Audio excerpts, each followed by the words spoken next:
Transfert de ce culte à l'Aïdan. Pas de roi. Remarque destinée à faire ressortir de nouveau ce qu'il y avait d'anormal dans la situation. Un gouvernement régulier aurait trouvé le moyen de procurer aux Danites l'espace nécessaire à leur complet établissement. Il ne lui était rien échu. Cette tribu avait bien reçu un héritage, tout comme les autres, mais elle n'avait pas réussi à s'en emparer et de fait elle restait sans propriété suffisante. Josué 19.40, Juge 1.34. Verset 2. Tsoréa et Estaol, les deux premières villes indiquées dans la liste des villes danites, Josué 19.41, voire Juge 13.2-25. Exploreur le pays, trouver quelque part un espace libre où une partie de la tribu pourrait s'établir. C'était naturellement sur les confins du pays qu'ils pouvaient espérer de réussir dans cette recherche. La montagne d'Éphraïm. En se rendant vers le nord, ils devaient traverser cette contrée. Verset 3. Ils reconnurent la voix. Prise à la lettre, cette expression supposerait qu'ils connaissaient déjà ce jeune homme, ce qui est improbable.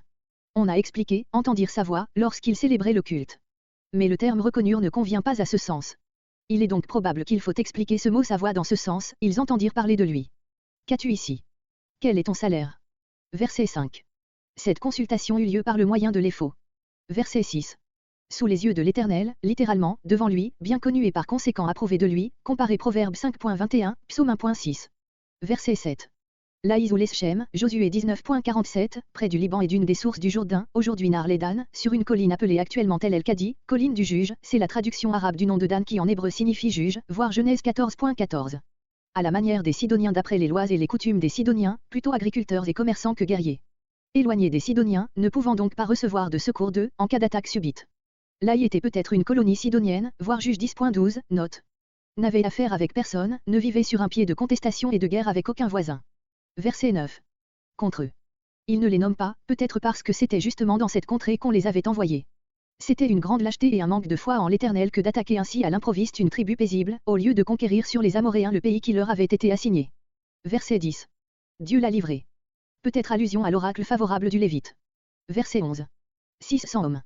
Cette première troupe devait frayer la voie à une émigration plus considérable, car la tribu de Dan comptait 64 400 combattants, d'après Nombre 26.13. Verset 12. Montèrent, avec leurs familles, leurs biens et leur bétail, verset 21. Kira Jéharim, voir Josué 9.17, note. Derrière, à l'ouest. Ce campement dura sans doute un certain temps, puisqu'il laissa son nom à cette localité, qui était à 14 km de Tsoréa et d'Estaol, de sorte que ce Mahanédan n'est pas le même que celui de Juge 13.25. Verset 14. Voyez maintenant.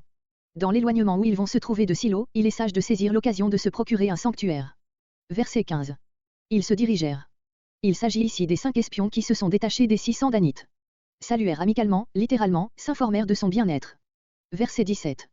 Pendant que le Lévite s'entretient avec les 600 hommes qui stationnaient près de la porte, les 5 hommes qui connaissaient déjà les lieux, montent au sanctuaire qui se trouvait à l'étage supérieur et en emportent les objets de culte. Verset 20. Ici l'objet en fonte, séparé versets entre 17 et 18 de l'image taillée, est omis, peut-être par simple abréviation, ou parce qu'on laissa au moins ce piédestal au propriétaire. Verset 21. Devant eux, par crainte d'être attaqués par derrière par Mika et ses gens. Verset 23. Qu'as-tu? Les Danites paient d'audace. Verset 24. Que j'ai fait? Quel sarcasme involontaire dans cette parole de l'idolâtre. Verset 25. Verset entre 25 et 26 brutale application du droit du plus fort. Verset 27. Ils les frappèrent. Cette conduite des Danites paraîtra cruelle, abominable, mais il faut se rappeler que cette peuplade était cananéenne et par conséquent vouée à l'interdit. Mirent le feu, pour la rebâtir à neuf et à leur manière. Verset 28. La vallée qui est près de Beth-Rehob, la partie supérieure de la vallée du Jourdain au nord du lac Mérom. Beth-Rehob est la même localité que Rehoud, voir Nombre 13.22, note. Verset 30. Fils de Gersom, fils dans le sens de descendant, car Jonathan était encore jeune, Juge 17.7, et ne pouvait être le petit-fils de Moïse. Fils de Moïse. La plupart des manuscrits lisent ici, fils de Manassé. Ce nom ne diffère en hébreu de celui de Moïse que par un N. Mais les documents rendent eux-mêmes témoignage de l'insertion postérieure de cette lettre en ne l'alignant pas avec les autres du même mot et en la plaçant un peu plus haut. On a voulu par cette correction éviter d'attribuer l'établissement d'un tel culte à un si proche descendant de Moïse et dans un temps postérieur au règne de l'impie Manassé on a profité de la ressemblance des deux noms pour substituer celui de ce roi idolâtre au nom vénéré du législateur. Jusqu'au jour de la captivité du pays.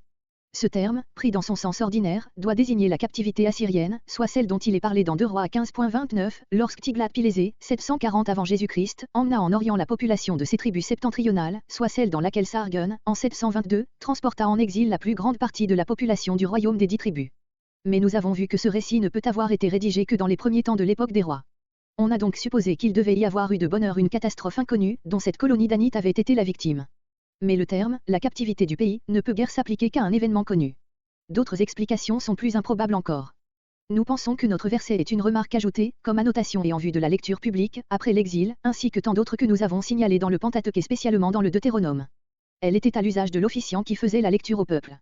Ce qui confirme cette supposition, c'est que le verset suivant renferme une seconde donnée chronologique, d'un contenu tout différent. Il résulte de notre verset que la famille chargée de ce culte illégal resta en fonction jusqu'à la captivité. En effet, après avoir été sans doute supprimé, verset 31, sous Samuel, David et Salomon, il fut rétabli lorsque Jéroboam institua à Dan le culte du veau d'or et la famille de Jonathan resta chargée de ce sacerdoce officiel jusqu'à la captivité. Verset 31. Tout le temps que la maison de Dieu fut à Silo. Le sanctuaire central, qui avait été établi à Silo par Josué, doit avoir tôt après sa mort perdu beaucoup de sa considération, nous l'avons constaté déjà dans l'histoire de Gédéon. Ce discrédit alla croissant jusqu'au temps d'Élie et de ses fils, où l'éloignement et la perte de l'arche lui portèrent le dernier coup. Ce fut à la faveur de cette situation que s'établit et subsista le culte installé à Dan, jusqu'au moment où, par le ministère de Samuel, l'état religieux commença à s'améliorer, pour reprendre enfin sous David son caractère normal.